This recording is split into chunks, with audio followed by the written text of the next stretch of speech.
Birinci sinif ingilis dili dərsi səhifə 24. Baxaq, burada biz ilk öncə nəyə baxmalıyıq? Tək və cəm anlayışına.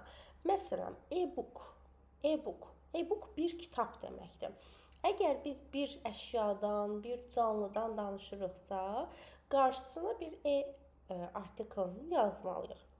Books olduqda isə kitablar deməkdir. Özümüzdən əlavə bir S hərfi artırırıq. Kitab, kitablar. E-book, books. Burada bizim bir oyunumuz var. Oyunda nədir? Hansı ki məktəbə aid ləvazimatlarına keçdiyimiz sözləri şəkillərdə çəkirsiniz və ya sözlə yazırsınız. Sonra onları qarışdırıb və bir kimi hansı vərəq düşdüsə onu götürüb üzərində olan şəklə ya da sözə uyğun cümlələr qurursunuz. Məsələn, deyə bilərsiniz ki, məndə kitab var.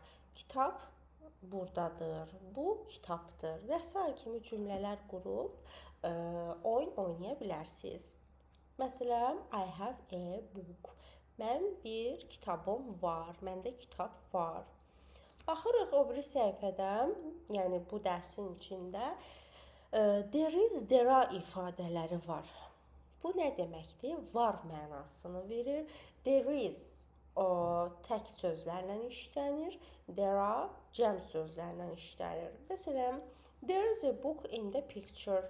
There is a book in the picture. Picture şəkil deməkdir. Rəsmdə kitab var. Yəni biz şəklə baxırıq. O şəkildə kitabın şəkli var və deyirik ki, there is a book in the picture. In the picture yəni şəklin içində deməkdir. In içində mənasını verən sözdür. In. There are books in the picture. Rəsmdə kitablar var. Görürsünüz, artıq artiklını istifadə eləmirəm, çünki books çoxaldı, kitablar oldu. There are books in the picture. Rəsmdə kitablar var. Rəsmdə in the picture. Davam eləyək. I have a book. Mənim kitabım var. İstədiyiniz bir şeyi I have ifadəsi ilə qura bilərsiniz ki, məndə nəsə var, mən nəsə sahibəm. Və ya belə deyə bilərik, I have a notebook. Məndə dəftər var. Notebook dəftər deməkdir. Baxaq bura. Lesson 4. Səhifə 25. Classroom picture. Classroom oxunur. Sinif otağı deməkdir. Picture da bayaq dediyi şəkil deməkdir. Bayaq biz keçdik ki, there is, məsələn, bir daha qaydaq o səhifəyə, there is a book in the picture. Bu normal cümlədir. Amma biz bunu indi istəyirik ki, sual cümləsinə çevirək ki, məsələn, sinif otağında qələm var, necə demək lazımdır? There is a pen in the classroom. Bunu sual cümləsi kimi deyəndə deyirik ki, is there a pen in the classroom? Və ya deyəcəyik ki, sinif otağında kitablar var. Are there books in the classroom?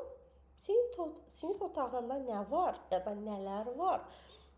Bu var ifadəsini istədiyimiz yer üçün soruşa bilərik. Məsələn, soruşa bilərik ki, şəkildə kitab var. Is there a book in the picture?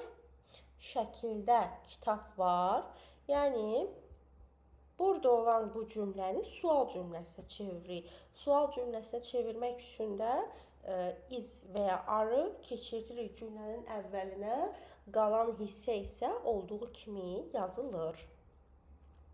Sonra bunlara baxaq və ya inkarda işlədə bilərik ki, xeyr, biz sinif otağında qələm yoxdur və ya qələmlər yoxdur.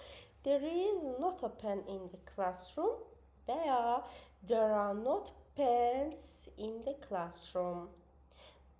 Daha qısaldılmış versiyada belə də yaza bilərik ki, there isn't a pen in the classroom və ya there aren't pens in the classroom.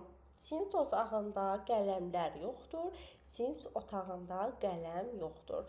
Bunların fərqi odur ki, danışıqda daha qısa deyilir, ona görə də is not yox, isn't yazılır.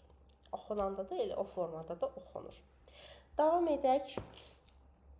Burada lesson 4-də görürsünüz yuxarıda bir-bir əşyaların şəkilləri verir. Siz bir-bir o əşyalara baxıb sual verməlisiniz ki, yəni burada bu əşyalar var.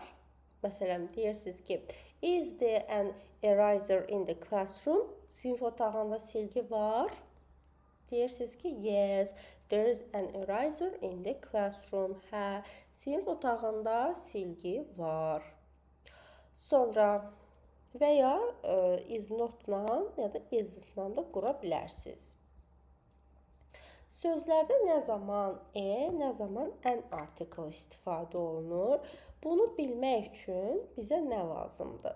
Baxmalıyıq ki, söz hansı belə deyək, səslə eşidilir. Hansı səslə eşidilir? Yəni, o sözdə hansı hərflə başlayır, yox. Mən o sözü deyəndə hansı səsi eşidirəm? Məsəl üçün, a pencil. A pencil. Görürsünüz? Pencil. Samit hərflə başladıq. Əgər sözü deyəndə ilk hərfi samitdirsə, article-dan istifadə edirəm.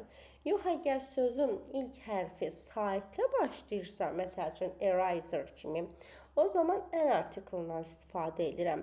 Məsələn, aşağıda yazmışam a ball. Top deməkdir. Görürsünüz? Ball. Ball. B-la başlayır, ona görə article yazıram. Digəri isə ice cream, yəni dondurmadır. Ice cream, görürsünüz? A səsini verir və article an article olacaq. Bugünkü dərsimizdə bu qədər. Başqa suallarınız varsa, kommentlərə yazıb soruşa bilərsiniz. Goodbye.